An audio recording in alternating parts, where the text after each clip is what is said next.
Di awal film kita diperlihatkan seorang pak tua berambut putih yang gondrong di sebuah ruangan penjara. Kemudian dengan cepatnya ia membunuh seekor burung kecil dengan sebuah bola. Kemudian datang seorang wanita yang memberikan sebuah misi kepadanya, ditambah suntikan yang ditanamkan di kepala pak tua ini, agar ia bisa dikendalikan jika ia melakukan sesuatu di luar keinginan wanita ini. Maka cairan suntikan akan bereaksi menjadi bom peledak yang akan menghancurkan kepalanya. Ia pun bersedia dan bersiap dengan seragamnya yang kemudian diperkenalkan pada komandan tim ini yang bernama Kolonel Rick Flag. Inilah Suicide Squad.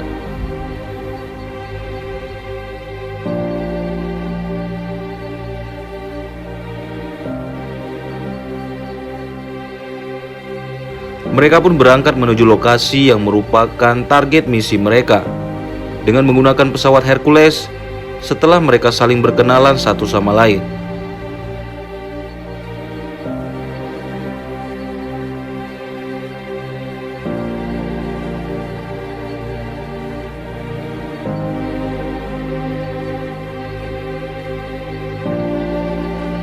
Kemudian mereka pun terjun dari pesawat satu persatu di tengah laut samudra. Insiden pun terjadi. Ternyata berang-berang ini tidak bisa berenang, yang akhirnya diselamatkan Pak Tua, hingga ia tak sadarkan diri.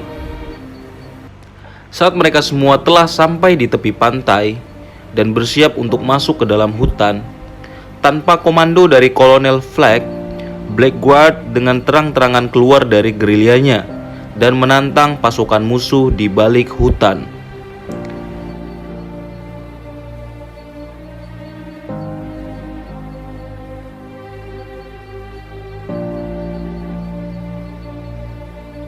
Karena kekacauan yang terjadi saat ini, dengan segala kemampuan yang mereka miliki, mereka menyerang balik pasukan musuh.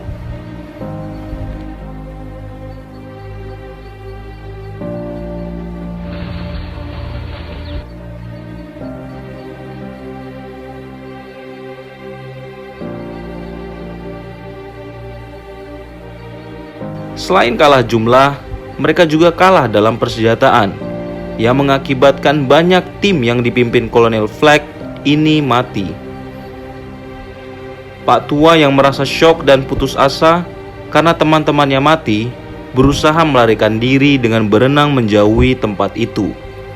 Hal ini membuat wanita ini memperingatinya, karena tindakan ini melawan perintah. Namun peringatan itu tidak Pak Tua dengarkan, hingga wanita ini meledakkan kepalanya.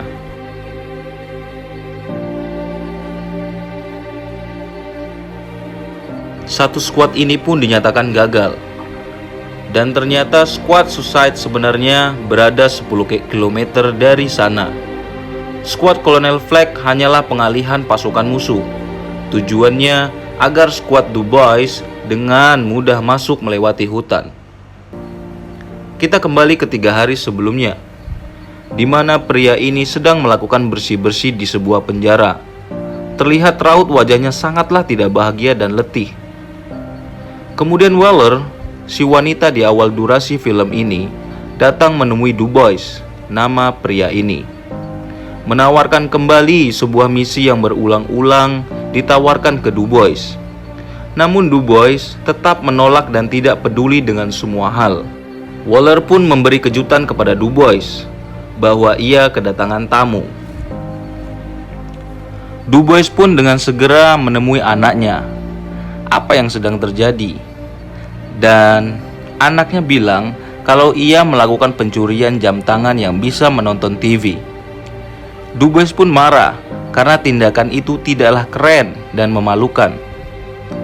Anaknya pun menjawab kalau ia lebih malu punya ayah sepertinya. Du Bois menjawab kalau ia tidak menginginkan punya anak. Ini semua kesalahan ibunya yang menjejalkan sesuatu di balik celananya kepada Du Bois, hingga sampai ibunya melahirkan kamu. Anaknya pun marah dan jangan menyalahkan ibunya yang sudah meninggal. Kemudian Du Bois tersadar dari perdebatan itu. Dan apa yang bisa ia lakukan untuk anaknya? Anaknya menjawab agar Du Bois menerima tawaran untuk melakukan misi dari wanita itu, karena sebentar lagi ia akan disidang atas kesalahannya. Du Bois pun mendobrak masuk ke ruangan Nyonya Waller.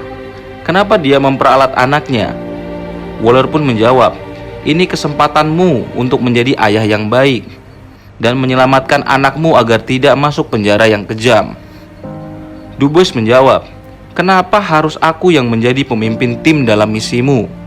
Waller menjawab, karena data psikologismu menyatakan kau memiliki sosok pemimpin yang tangguh, dan aku akan menjadikanmu pemimpin. Karena situasi dan kondisi ini, Du Bois pun menerima misi ini dengan sangat berat demi anaknya. Setelah mendapat suntikan di kepala seperti di awal film ini, kalau suntikan itu dimiliki semua personil tim, sebagai ancaman jika personil tidak taat peraturan, maka kepalanya akan meledak. Du Bois pun diajak menemui satu persatu tim yang menjadi anak buahnya dalam misi ini. Yang pertama, Peacemaker, yang memiliki kemampuan yang sama seperti Du Bois, yakni penembak super jitu. Kemudian Nana Wei, hiu dari keturunan dewa yang super kuat. Kemudian gadis pengendali tikus. Dan terakhir Polka Dot Man. Mereka semua melakukan briefing mengenai tujuan dan sasaran misi mereka tentang sebuah negara yang bernama Carto Maltese, yang dimana negara tersebut tumbuh dengan kekerasan dan pelanggaran HAM, yang sebelumnya dipimpin oleh keluarga Herrera, yang kemudian dijatuhkan kepemimpinannya oleh rezim militer Jenderal Silvio Luna bersama tangan kanannya Mayor Jenderal Mateo Suarez. Dan seluruh keluarga Herrera digantung dalam eksekusi mati di mata publik. Rezim militer Jenderal Silvio Luna sangat membenci Amerika, tapi tujuan Suicide Squad bukan membunuh Jenderal Silvio Luna, melainkan Jotunheim, sebuah fasilitas eksperimen ilmiah yang berisi sebuah proyek Starfish atau bintang laut yang berasal dari planet luar bumi. Starfish sangat berbahaya bagi seluruh makhluk di dunia, yang jika proyek Starfish berada di tangan rezim Jenderal Luna, maka sangat mengancam kita. Dan misi mereka menghancurkan gedung Jotunheim. Langkah awal agar mereka bisa masuk ke Jotunheim adalah menemukan dan menangkap Gaius Grievous Tanker. Ia merupakan ahli genetika yang bertanggung jawab atas proyek Starfish. Untuk menemukannya, Gaius Grievous selalu ke klub malam di luar jam kerjanya.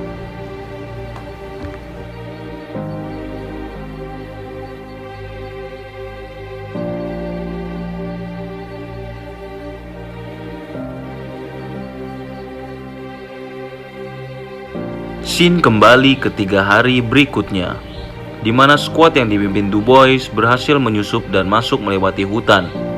Ledakan yang mereka lihat di garis pantai 10 km dari mereka adalah peperangan dari skuad Kolonel Flag yang membuat banyak rekan timnya mati.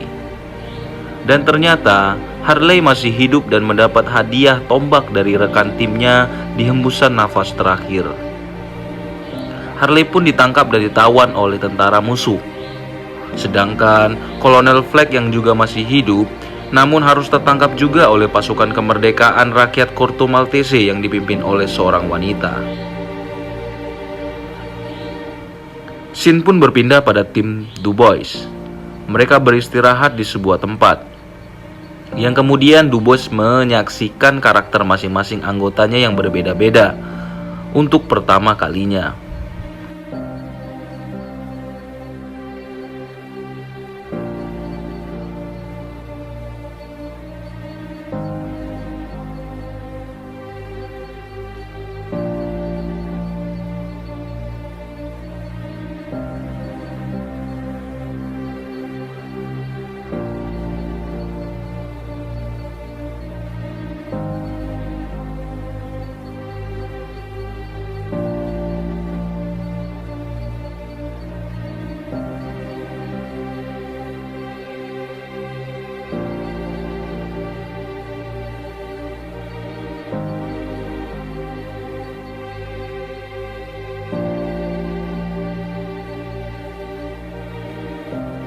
Sebagai pemimpin, dia bertanggung jawab menyatukan perbedaan ini. Di sini Du Bois ternyata fobia dengan tikus, dan Nana Wei yang mendapat pelajaran baru dari gadis pengendali tikus, kalau kawan tidak boleh dimakan. Pagi harinya, Du Bois mendapat perintah untuk menyelamatkan Kolonel Flag yang diculik pasukan kemerdekaan dan membunuh semua pasukan itu.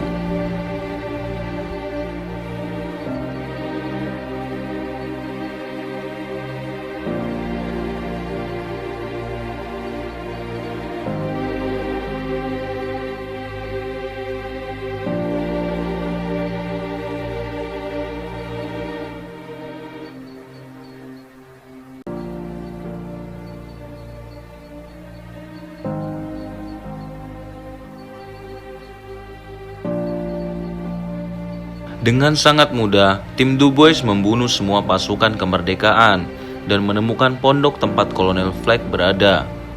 Namun, Kolonel Flag malah asyik mengobrol dengan wanita pemimpin pasukan kemerdekaan, yang ternyata Waller salah menginformasikan kepada Du Bois bahwa Kolonel Flag bukannya diculik, melainkan diselamatkan.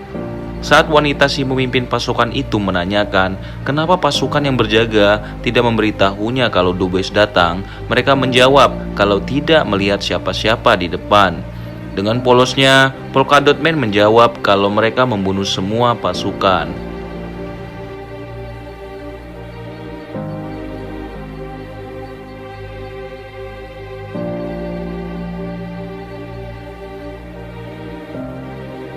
Walaupun sedikit kesal karena karakter orang Amerika yang asal tembak, wanita ini pun kembali fokus pada tujuan dan akan membantu mereka masuk menuju Jotunheim. Kemudian scene berpindah ke Jotunheim, tempat Guivers dan eksperimen Starfish-nya. Ternyata Jenderal Civilio Luna telah ada di sana, yang kemudian menyaksikan video Starfish yang pertama kali ditemukan ilmuwan Amerika, yang sampai di bumi dan dirahasiakan, karena dapat merusak citra Amerika itu sendiri jika hal ini diketahui publik.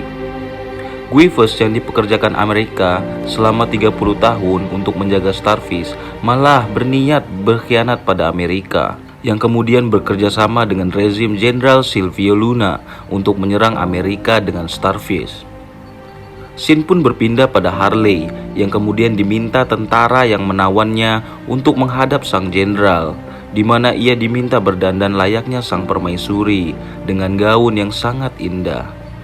Harley pun disambut dengan sangat terhormat yang membuatnya begitu bahagia. Dan ini pertama kalinya ia bisa bertemu langsung Jenderal Silvio Luna yang menjadi pemimpin rezim ini. Dengan segala bujuk rayu sang jenderal dan pelayanan mewah serta fasilitas kerajaan yang ia miliki kepada Harley, Jenderal Silvio Luna berniat menjadikan Harley permaisurinya, di mana dengan Starfish yang menjadi senjatanya untuk menaklukkan dunia, Jenderal Silvio Luna dan Harley akan menguasai dunia. Tiba-tiba Harley menembak Jenderal Silvio Luna hanya karena ia tak suka segala bentuk kekuasaan yang rakus, apalagi sampai menewaskan anak-anak dan masyarakat yang lemah.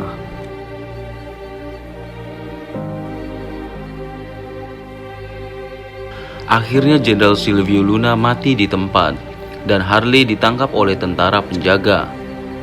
Kekuasaan pun berpindah pada Jenderal Mateo Suarez yang kemudian akan mengintegrasi Harley di mana teman-teman orang Amerikanya berada, dan akan mencari tim Suicide Squad lainnya di seluruh penjuru kota.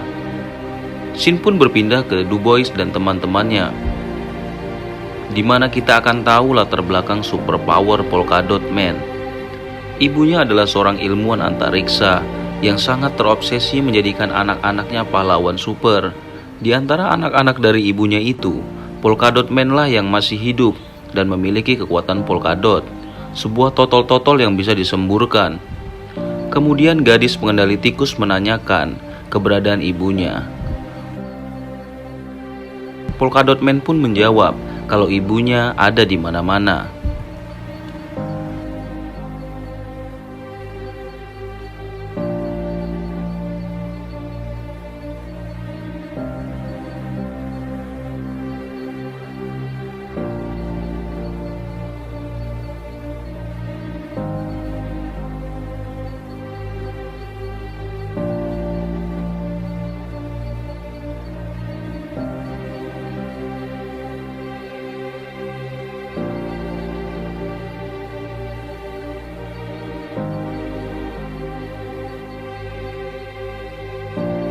Kemudian Du Bois dan timnya mendapati Milton, seorang supir bus yang bisa membawa mereka menuju Jotunheim.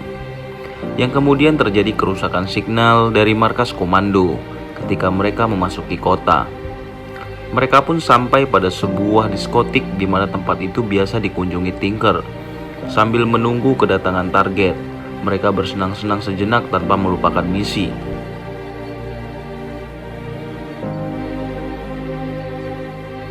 Saat mereka mendapati Tinker, di luar diskotik pasukan militer musuh telah mengepung mereka.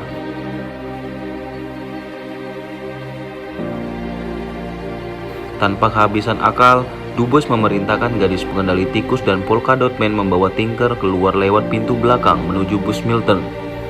Dan Du Bois, Flag, dan Peacemaker menyerahkan diri mereka. Dan dari komando Du Bois, untuk sekali memukul akan melumpuhkan musuh, mereka bertiga berhasil kabur dari mobil tahanan.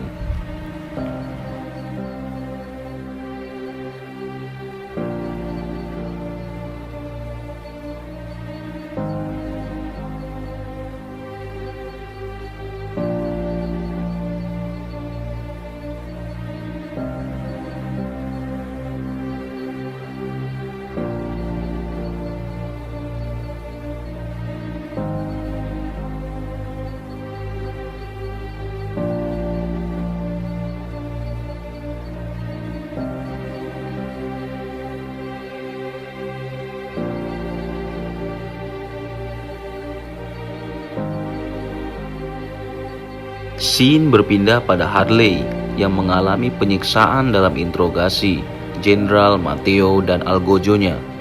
Harley pun tidak mengatakan apa-apa selain bernyanyi, yang pada akhirnya Harley pingsan dan Jenderal Matteo menyerah dan meninggalkan ruangan.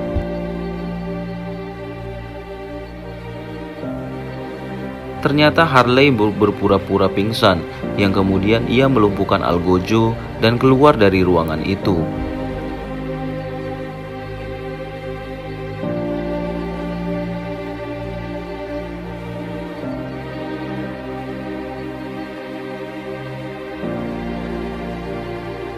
Harley membunuh semua tentara dengan sangat indah.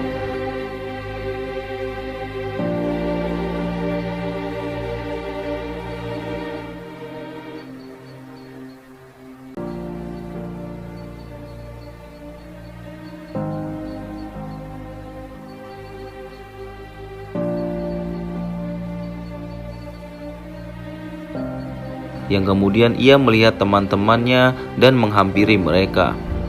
Yang dimana teman-temannya ini ingin menyelamatkan Harley, malah Harley bisa dengan mudah lolos tanpa perlu upaya penyelamatan.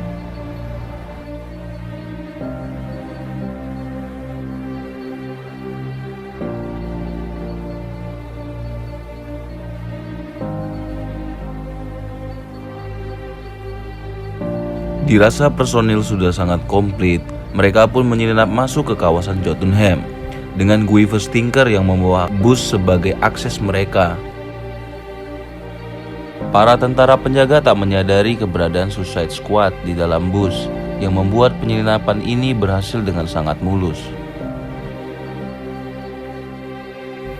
Di bawah derasnya hujan yang menyilaukan, membuat momen epik penyerangan Suicide Squad untuk menguasai gedung Jotunheim.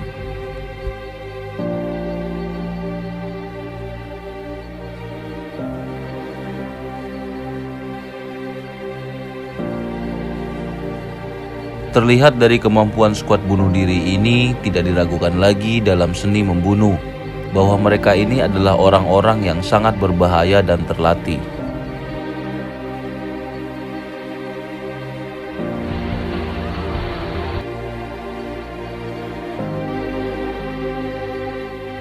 Akhirnya Suicide Squad berhasil masuk Jotunheim dan menutup pintu baja, yang membuat para tentara Jenderal Matteo berusaha mendobrak pintu dengan kendaraan berat yang mereka miliki. Mereka pun berpencar dan memasang bom penghancur gedung di seluruh sudut ruangan. Di sisi lain, Jenderal Matteo yang mengetahui kalau Jotunheim dikuasai Suicide Squad bergegas menuju Jotunheim, dan pasukan kemerdekaan yang sudah mengepung gedung pemerintahan menerobos masuk gedung untuk menguasainya.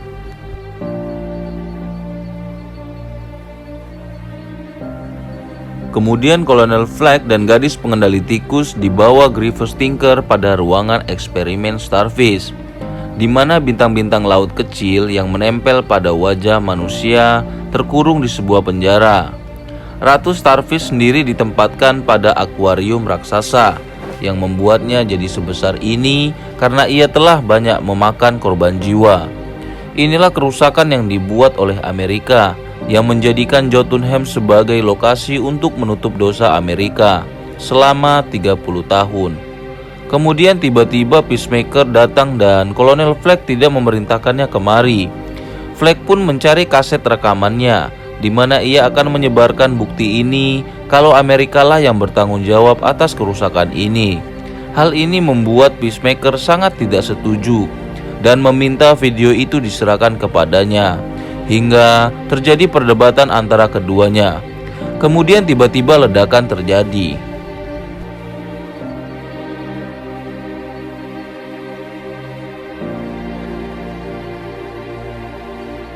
Mereka pun tersadar di antara reruntuhan, dan Grievous menyaksikan akuarium Starfish telah hancur, membuatnya tertangkap Starfish dengan tentakel yang menjeratnya.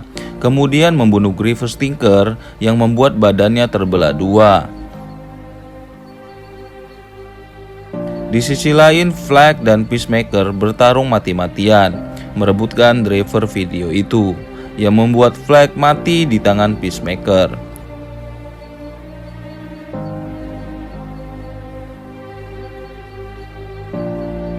Hal ini disaksikan gadis pengendali tikus dan merebut driver itu,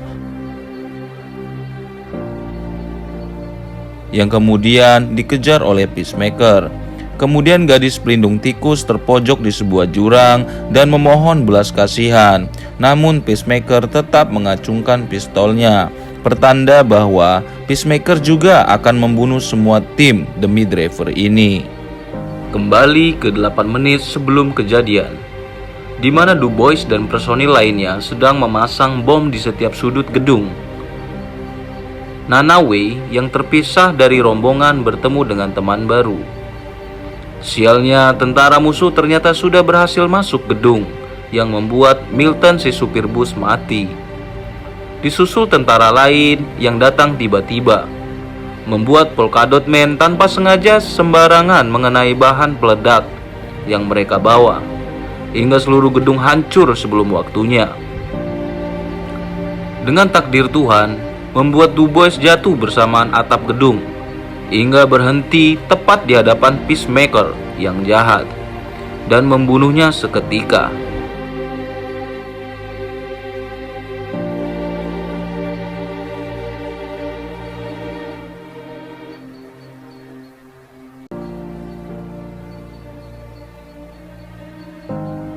Kemudian Starfish keluar dari reruntuhan dengan segera. Suicide Squad yang tersisa beberapa orang ini melesat menjauh dari gedung yang dihancurkan monster Starfish. Seluruh manusia di sekitar gedung terdiam melihat betapa besarnya monster ini, dan serangan yang mereka lakukan hanyalah sia-sia, hingga Starfish mengeluarkan anak-anaknya dan membuat seluruh tentara termasuk Jenderal Mateo dikuasai Starfish.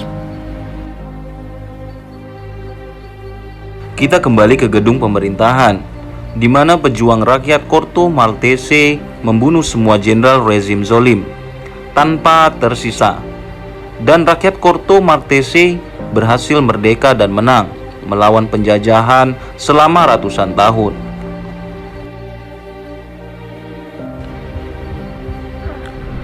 Karena anak-anak Starfish yang sudah mengambil alih jiwa orang-orang yang di sekitarnya, yang membuat mayat-mayat hidup bergerak mengikuti Starfish menuju kota dan menghancurkan semua yang ada di depannya.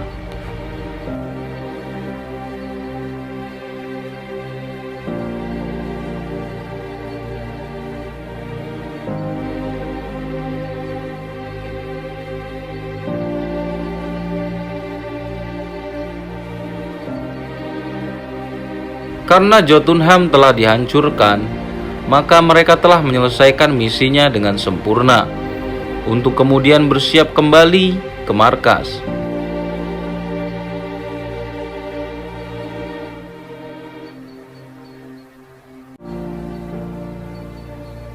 Namun, momen mengharukan terjadi ketika suara orang-orang di sana berteriak minta pertolongan. Jiwa heroik Du Bois pun terpanggil untuk melenyapkan Starfish yang membuat kerusakan. Disusul rekan-rekan timnya mengikuti Du Bois. Hal ini membuat Waller marah dan mengancam meledakkan kepala mereka, karena hal itu bukanlah misi mereka. Kemudian anak buah Waller memukul Waller hingga pingsan, yang kemudian komando markas diambil alih para staf untuk membantu Suicide Squad menyelesaikan misi barunya.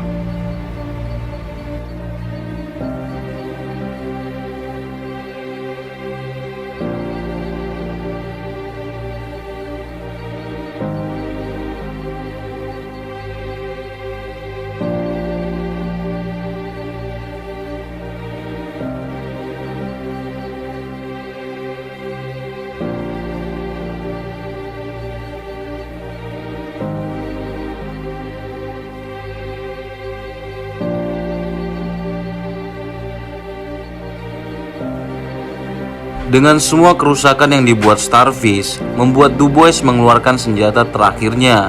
Namun hal itu hanyalah sia-sia. Hingga ia memerintahkan semua timnya untuk membantu menyerang dengan strategi yang ia miliki, menyesuaikan kemampuan teman-temannya.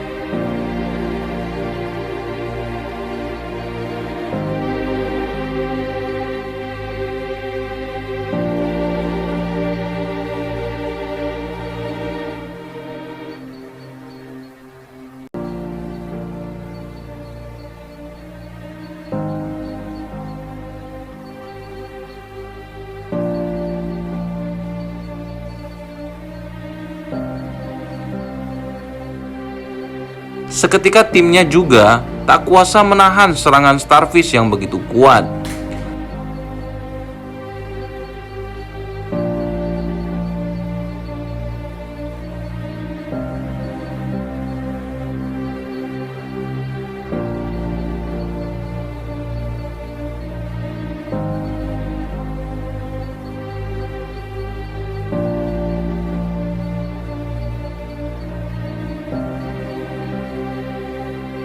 Hingga gadis pengendali tikus menyerbu Starfish dengan dibantu jutaan tikus. Ini membuat seluruh kota penuh dengan tikus. Tikus-tikus ini datang seperti tsunami, menggerogoti Starfish. Dan Harley Quinn datang dan menusuk mata Starfish hingga membuat matanya pecah.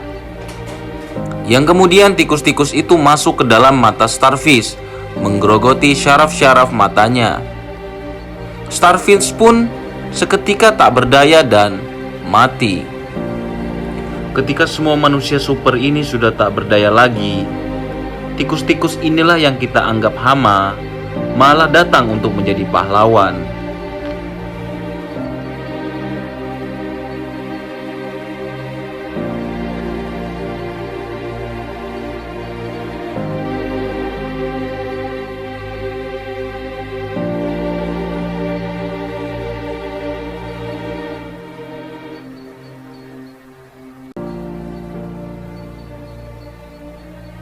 Di sisi lain, anak Du Bois melihat ayahnya masuk televisi, dan itu momen pertama kalinya ia sangat bangga padanya, karena ayahnya telah menjadi seorang pahlawan.